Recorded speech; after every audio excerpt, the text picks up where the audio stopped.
Good morning, guys. It's a beautiful day, beautiful morning. I don't know if y'all can tell in the picture, but the grass is growing up under that car. I'm about to move it. It needs a clutch, so that's what I'm gonna get into today. This old car's doing pretty good, so we're gonna give some attention back to Betsy, and yeah, I'll keep you updated on that. The plan is to put a clutch in it, but before we do that, I've got a 97 model V6 transmission I'm gonna try out in it, and I've also got a Tremec 3550 I'm gonna try in it. I don't know if the 3550 will work because I've got 94, 95 specific long tubes, so I don't know. Back when I was first putting this car together, a buddy of mine had a set of Mac long tubes for a Fox, and they came off a 94, 95 Cobra, and so I bought them. You know, he hooked me up. He gave me a good price on them, and they would not fit at all. They weren't fitting. So I'm thinking that 94, 95 Cobra probably had Tremec in it. So we're gonna see if we can get a Fox. You know, Tremec being a Fox style bell housing. We'll see if it'll work with this. If it does, we'll put that 3550 in there. I've had it for like 2 years now, and I'll put some miles on it, see if it's any good. I mean, I've never even run it before, but that's the plan for today. So we're gonna have a transmission extravaganza. Well, guys, I tried to roll start it down my yard, and I didn't get enough momentum. So here we sit. It's running now, but I had to jump it off. For anybody that doesn't know, here's a little piece of advice. If you're gonna make your own jumper cable, this is 2 gauge, but you can step up to like a welding lead, and the shorter the better. These are about 7 foot long. They will crank a car without a battery, and they will crank the car. Like right now my truck's not running. I don't want to kill my alternator, so it cranked it up without the truck being running, without killing the alternator, because I've already killed the alternator on this truck once. Anyway, here's the tech tip. Car's alive. I wasn't saying the Bible, you know, you bury your talent, you get no losing. Kind of what happened with the car. It's been neglected, and you're kind of sitting up for too long, so Alright guys, well, it's down and out. Next thing going in, down there in the pile, I'm going to put that 97 V6 transmission in and just see how it feels. So, feeling pretty good right now. Alright guys, the V6 transmission's in. Because I'm cheap, I'm putting the fluid out of this transmission in this one, just because it's not going to be in there long. So here's my method. Got a shirt to catch all the oil, because you know I'm not always a perfect shot. And on a little number 10 can, here we go.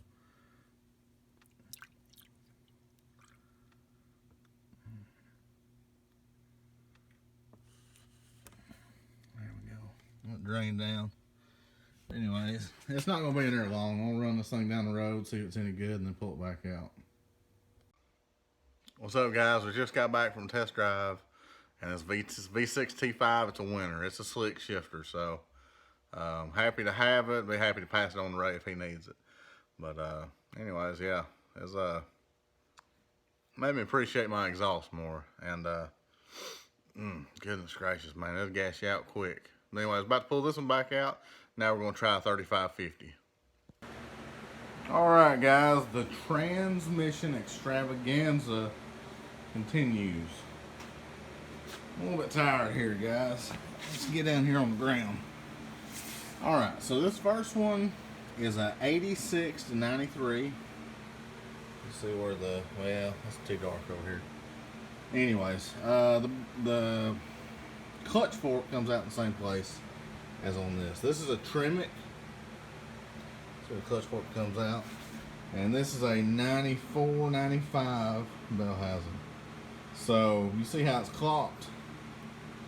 The 94, 95 actually points down, where the 86 to 93 comes out the side. And then, just for reference, look at the bolt pattern. This is a T5 bolt pattern here. Okay. Tremec bolt pattern. Okay. T5. See how this one's a little bit down? Tremec. All the way up in the corner. You can actually see right here where it's kind of flared out. A T5 would bolt right there. The Tremec's up there. So, and then down here at the bottom, they're different. The Tremec's on the outside and the T5 is on the inside. So, bell housing difference. Alright, so 86 to 93 long tube headers will not work with a 94, 95 bell housing. So let's see if 94, 95 headers will work with the 86 to 93. Stand by. Hey guys, I wanted to illustrate something for you real quick. Just kind of show you something. Right here on the left is the SN95 bell housing, and over here is a Fox body bell housing. I couldn't find my level, but I'm going to use this 2x4 as a straight edge. You kind of see the difference. There we go. Okay. This is where this comes in. Push pause. Alright guys, y'all see this drive shaft spacer, it makes up the difference. I'll push down on this. Anyways, y'all see that? Just like this. Anyways. There you go. Oh. Anyways. So, yeah. Tremec in a 95, you're going to need a spacer or a longer drive shaft. The spacer is much cheaper. So, there you go. Okay, fellas. It actually got slid up in there easier than the other one. These are BBK 1 5/8 long tubes, specific to the 94, 95. And we have an issue. Man, it is going to cook. It's seriously going to cook the clutch cable. So the cable comes up through here. You see where the header tube is. I mean, that is going to, it's going to be a hot little potato. Hold on just a second. We'll put the cable in so we can see. Ooh, there we go. We got a little bit of light.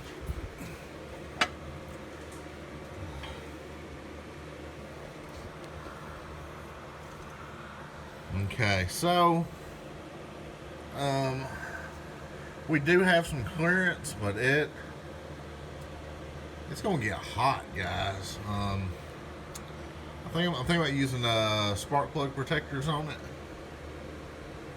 and maybe even wrapping the header right there. So yeah, anyways, we need to study on this. Hey, I wanted to show y'all a little trick here. This right here is kind of helpful. By putting a bearing retainer in the bell housing, you get the throwout bearing right where it needs to be, and then by putting the input shaft in there, you can operate the clutch, and it will help you have a better chance of getting the transmission in without fighting, just in case the splines on the clutch are not perfectly lined up with your pilot bearing. I don't know if that makes sense, but I tried to say it the best I could. I'm actually about to pull the bell housing back off. We'll go under here. I'm not really happy with the angle of my clutch fork. So what I'm gonna do is pull the bell housing back off. Also, I ran out of thread on my adjustment. So I'm gonna take the bell housing off and I'm gonna adjust the pivot ball over here and see if I can get the pitch on the clutch fork a little more to my liking. All right, guys, I'm much happier with the angle of the clutch fork now. You'll see I stacked some washers in there behind the pivot ball, that stud. And I don't know if y'all see that, but I'm happy with that. So, anyways, I gotta run to Girl Scouts real quick. When I get back, I'll put the transmission in. I got the pressure plate out, and y'all see. I want to reuse the pressure plate. I mean, it's got some. Then we had some heat on it. But I'm taking some 180 grit, and I'm sanding crossways on it, and just kind of spiffy it up. And I'm gonna reuse it. That may be a bad idea, but it's kind of how I roll. Let me show y'all the clutch disc. There you go. Looks pretty good. If you get up kind of close, you'll see some cracks in there. Let's see the other thing. The other side. Yeah, it's gone, man. It's gone. Look at that. It'll focus. Man, I think I got all my miles out of it. That little tin plate that goes between the motor and the transmission, I pulled it back and there was clutch material all up in there. It was a mess. So it's getting some much needed love. Hey guys, on the way home from work today, I picked up this right here. Spark plug boot and wire protection. Bam. Free dielectric grease. Get you some of that. I'm gonna show you how I'm gonna use this. All right, guys, so the plan is to put this guy right here on the clutch cable.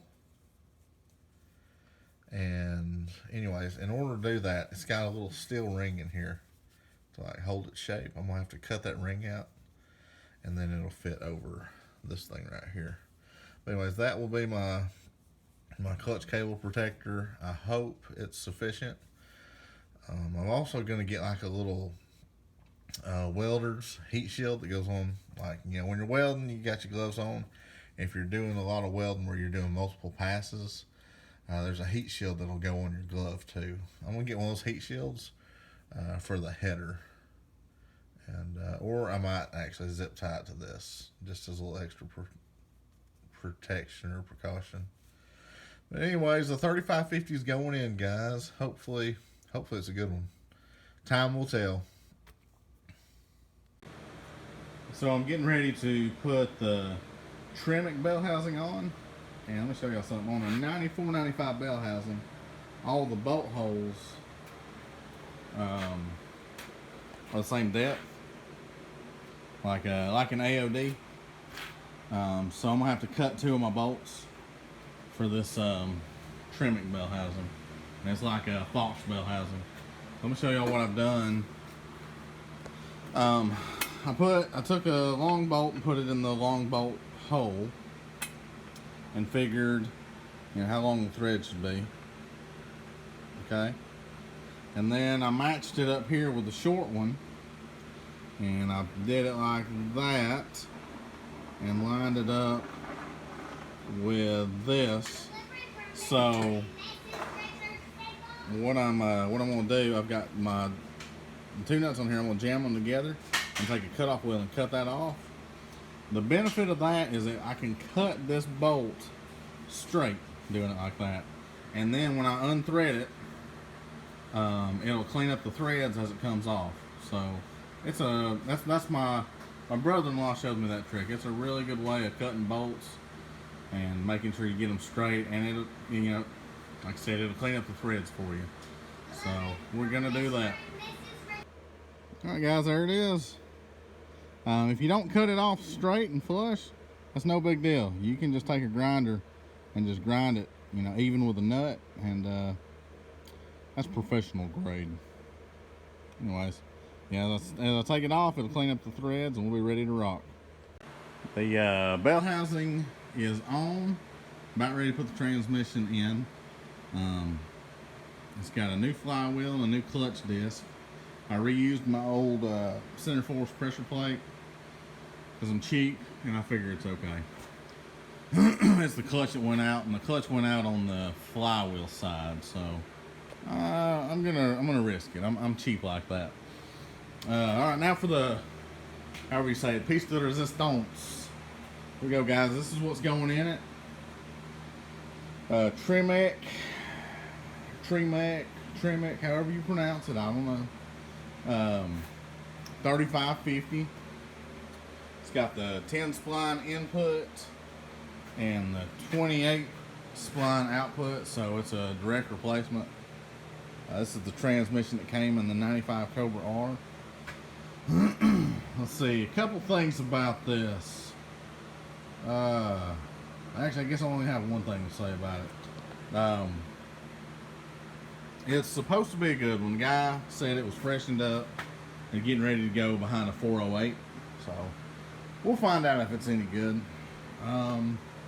Okay, the early model Tremec, if you're looking at buying one, the shifter pattern for the 3550 looks like this, where the TKO 500 600 is doesn't step down like that. Another thing, the early model 3550s. Okay, this right here is the vent. Roll it over. This right here is the vent. So the early 3550s actually had the vent and the shifter base. So if you buy an early one and you put an aftermarket shifter in there, the transmission will not have a vent, and it'll push oil out of the front or the back. So just something to be noted. But I'm about to slip it in there and see if it's any good. Let me show y'all my latest development. Now, they do make really nice cross members.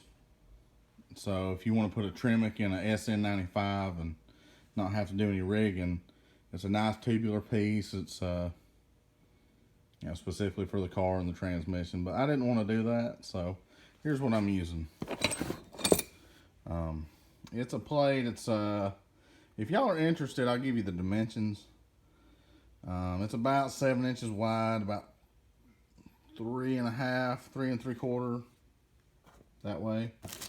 The slots are the hole is 9/16. The slot is 9/16 by 1 inch, and the slot and the hole is about 3/4 of an inch apart. I think, I can't remember. I had to notch this out. Let me show y'all why. Okay, guys, so I did a thing. I took a Sawzall to my transmission. I know that's redneck, but that's what I did. Excuse the finger. This right here on the tail housing, this is to accommodate a torque arm like what you would find on a 3rd and 4th gen Camaro or Firebird. So part of the webbing came out to here, and I just cut that off. So I didn't hurt anything, but I did cut it. So, you know, if this was a brand new transmission, that might really hurt my feelings, but it didn't. So let me show you how the bracket fits on there. Oh, sorry. All right, guys, the bracket is on. I do need to show y'all something else. I had to notch out the mount so it would clear the bolt. Y'all see that? Anyways, yeah, y'all see where I cut the transmission mount? Anyways, that way the head and the kind of the made-on washer would clear it.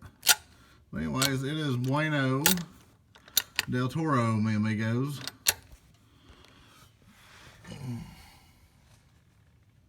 All right, we're ready for a cross member and an X-pipe.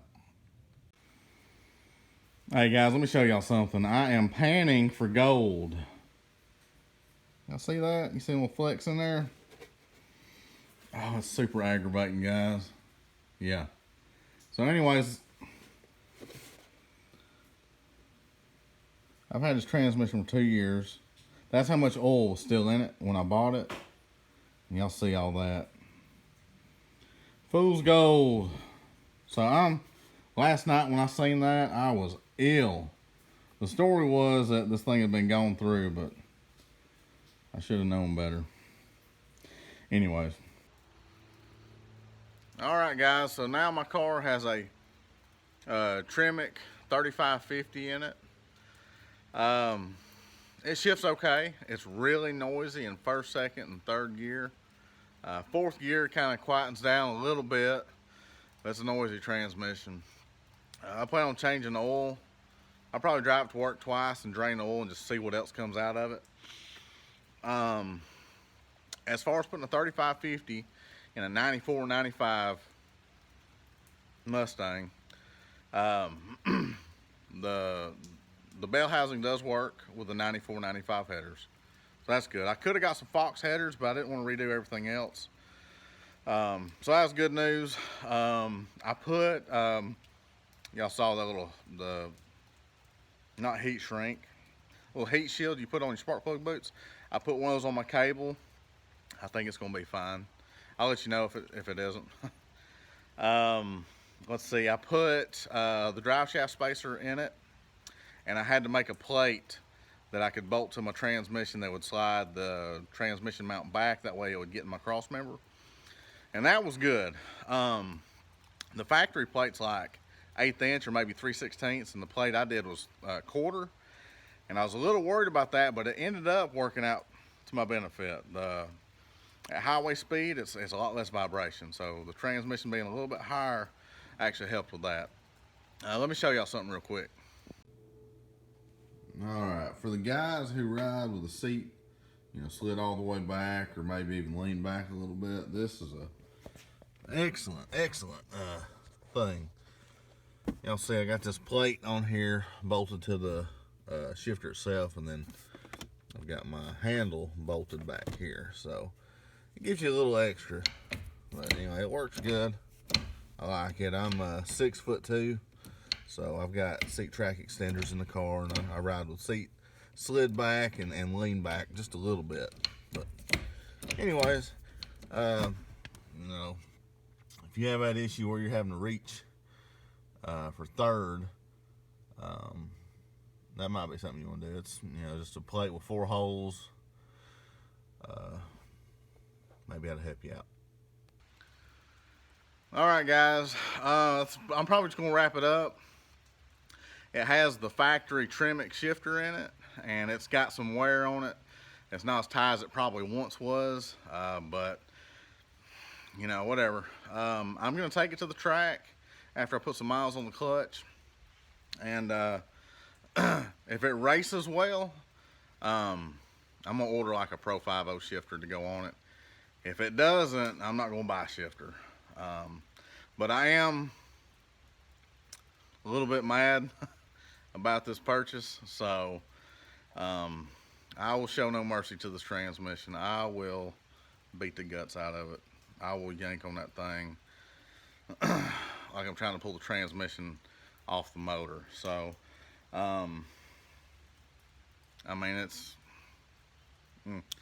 just makes me mad. I'm gonna give the clutch a good chance to kind of seat or break in, and then I'm showing no mercy to this transmission. The T5 I had in the car was better than this, but supposedly these are tougher. We'll find out. Anyways, thanks for watching. Hopefully we'll get this thing to the track soon. We got a lot of rain going on right now, so this week and next week might not be when we go, but stay tuned. We'll see y'all later.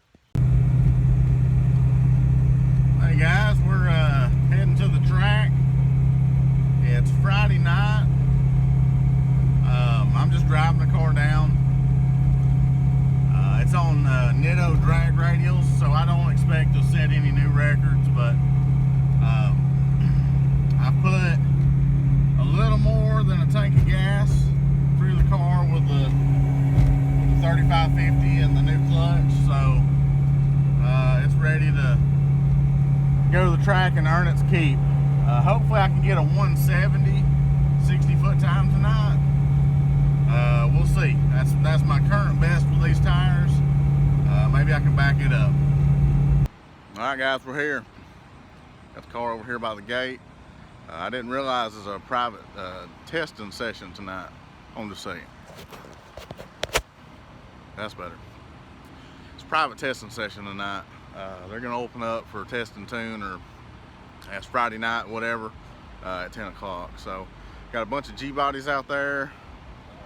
I got some kind of G-body race going on this weekend, I guess. But anyways, we're gonna let it rip. I got to go to the track last night. I guess you already knew that.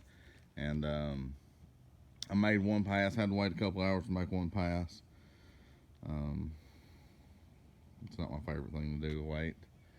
But let me show y'all how it did.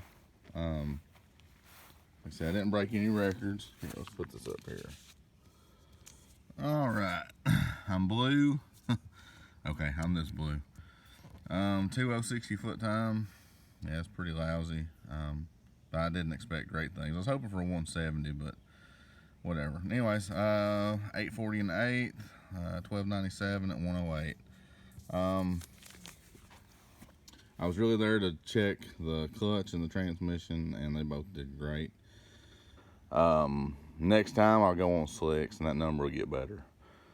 They say that every 10th you take off in the 60 foot is worth double that in the quarter.